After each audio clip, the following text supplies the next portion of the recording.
She stands in silence, a giant of copper and steel, her arm raised high into the sky. Torch aflame, though not with fire, but with meaning. She does not speak, yet she has spoken to millions, to the tired, the poor, the desperate, who crossed oceans chasing a dream. This is not just a statue. This is a promise of freedom, of hope, of a new beginning. But who built her? Why does she face the sea?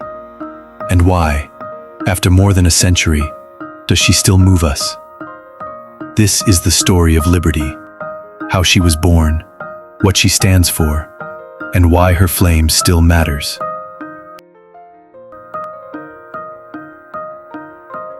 The year was 1865. The American Civil War had just ended. Slavery had been abolished. The Union had survived, but barely. Across the Atlantic, in France, a man named Edouard René de Laboulaye had a dream. A strong believer in democracy, Laboulaye admired the United States, not for its perfection, but for its struggle toward freedom. And so he proposed an idea. Let France give a monument to America, a symbol of liberty, from one republic to another. It would be massive, iconic, something the world couldn't ignore. A woman, tall, strong, robed in classical drapery, holding a torch to light the way. It would not just honor America's independence. It would celebrate universal liberty, freedom for all people, everywhere. The timing mattered. France was changing too, wrestling with monarchy, empire, and republic. A gift to America was also a message to the world. We too believe in liberty. The man chosen to bring the idea to life was Frédéric Auguste Bartholdi. A passionate sculptor with a flair for drama and scale, Bartholdi was obsessed with monuments. For him, this wasn't just an artistic project, it was destiny. Inspired by ancient Roman goddesses and Egyptian colossi, he envisioned a female figure, draped in robes, standing tall with a torch, lighting the way to freedom. But designing her was just the beginning. How do you build a statue that would stand over 300 feet tall and survive storms, sea winds, even lightning? Enter Gustave Eiffel, the engineering genius who would later build the Eiffel Tower. Eiffel created a revolutionary internal skeleton, an iron framework designed to move with the wind. The statue's copper skin was just 2.4 millimeters thick, less than the thickness of 2 pennies, yet it would be supported with grace and precision. Every detail mattered. The flame, the crown, the folds of her robe. This was art. This was engineering. This was a dream being built, piece by piece. In 1885, after nearly a decade of design, sculpting, and engineering, Lady Liberty was finally ready to make her journey. But she didn't travel like a queen. She came as cargo, disassembled into 350 individual parts and packed into 214 wooden crates. Her right arm and torch had already toured America years earlier, displayed at the Philadelphia Centennial Exposition to raise funds and stir excitement. Now, the rest of her body, her head, crown, robes, skeletal frame, was loaded onto a French ship named Isère for the journey across the Atlantic. When the ship entered New York Harbor on June 17, 1885, tens of thousands lined the shores.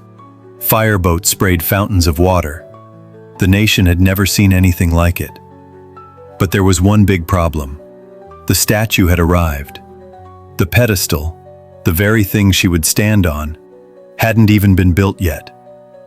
The French had funded the statue, but America was supposed to build the pedestal, and America was struggling. Post-war recovery, political division, and rising inequality had left people cynical. Congress refused to allocate enough money. Wealthy donors showed little interest. Newspapers mocked the whole idea. Why spend so much on a statue? What use is liberty made of copper? The project was in danger. But one man refused to let the dream die. Joseph Pulitzer, publisher of the New York World. He launched a nationwide campaign, calling on everyday Americans to donate anything they could. A penny, a nickel, a dime. And they did. From school children to shopkeepers, immigrants to veterans, thousands gave what little they had. Within months, Pulitzer raised over $100,000, the modern equivalent of millions, and the pedestal construction finally began. It wasn't just about supporting a statue anymore. It was about owning it.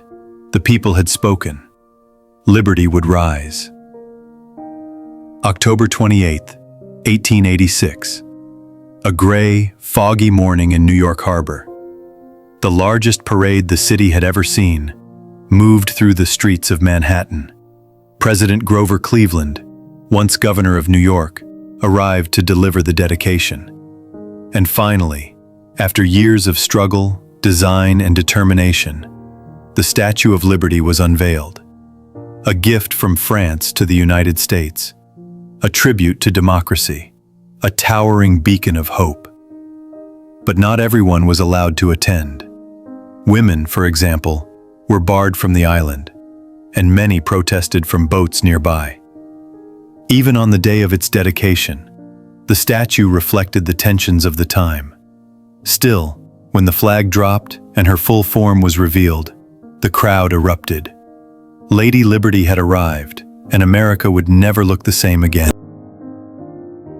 She may look simple at first glance, a robed woman holding a torch. But the Statue of Liberty is filled with hidden meanings. Start with her crown, 7 sharp spikes radiating from her head. They're not just decorative. They represent the 7 continents and 7 seas, liberty shining across the world. In her left hand, she holds a tablet, inscribed with one powerful date, July 4th, 1776, the day America declared independence. But one of her most overlooked features lies at her feet, a broken chain. It's partially hidden beneath her robes, a deliberate choice by Bartholdi. It represents the abolition of slavery in the U.S., a reminder of the nation's painful past and its step toward justice. Even the torch she carries is symbolic. It's not a weapon, not a shield. It's light, enlightenment, knowledge, hope. And there's something else. She's not facing America.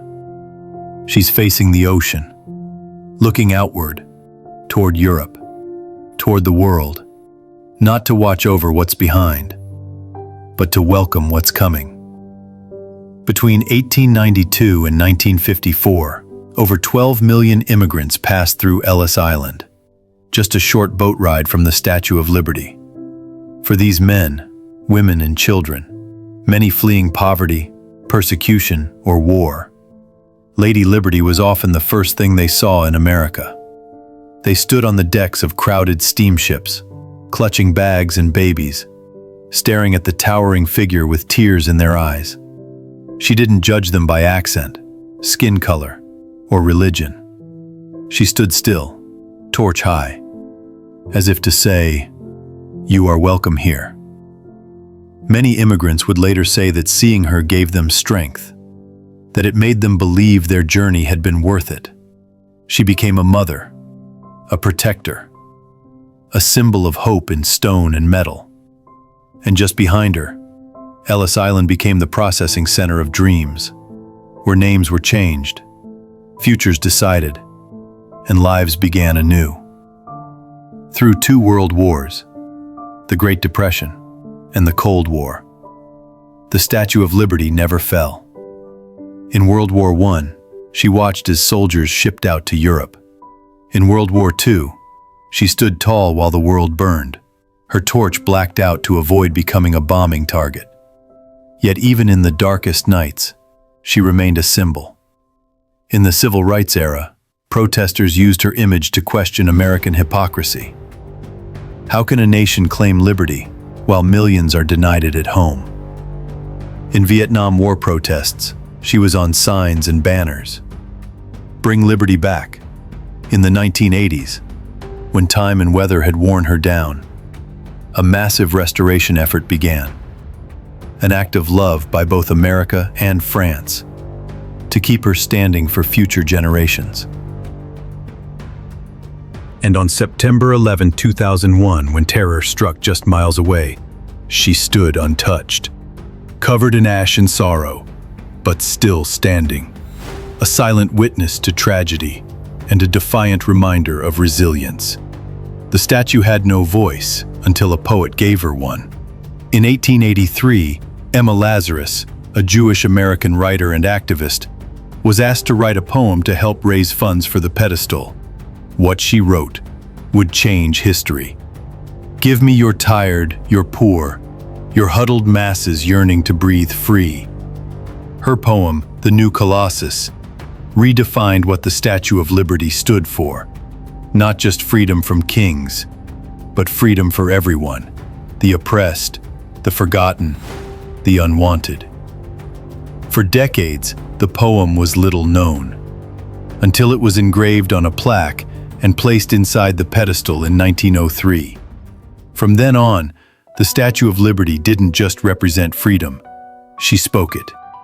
Today, the world has changed, borders shift, politics divide, and freedom itself is often questioned. But still, she stands. The Statue of Liberty is not just an American icon. She has become a universal symbol. In protests around the world, she appears on posters and murals. In revolutions and uprisings, her torch is drawn high in the air. She represents the idea that no matter where you are born, what language you speak, or how much power you hold, liberty belongs to all. Tourists flock to her. Immigrants honor her. Children draw her in classrooms, and she continues to shine, not because of her copper, but because of what we see in her. It's been nearly 140 years since Lady Liberty arrived in New York Harbor. Time has weathered her skin, but not her meaning. She has survived wars, recessions, terror, and doubt. And yet, she continues to watch, silent, strong, steadfast. Every morning, her torch catches the first light of the sun. Every evening, she glows against the night sky, a flame that never dies. She doesn't belong to one nation. She belongs to anyone who believes that freedom is worth fighting for. She is liberty. She is hope. And no matter what comes next, she still stands. Thank you for watching, and don't forget to subscribe, like, and comment.